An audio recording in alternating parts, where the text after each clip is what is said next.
5 साल हमें और दे दीजिए।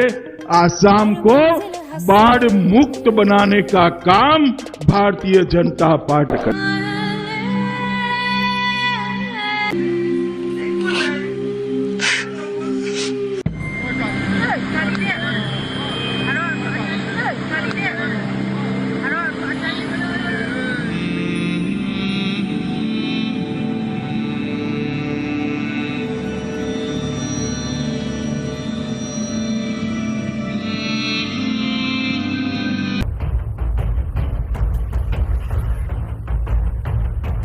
প্রতি বর্ষায় বন্যায় ভাসাটাই দস্তুর, কিন্তু এমন বন্যা গত 50 বছরে দেখেনি অসম।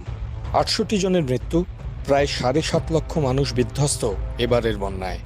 ভেসে গিয়েছে প্রায় 35,000 হেক্টরের মতো চাষজমি, চা বাগান। টানা কয়েকদিন তাণ্ডবের পর ফুলে ওঠা নদীর জল খানিকটা নেমেছে।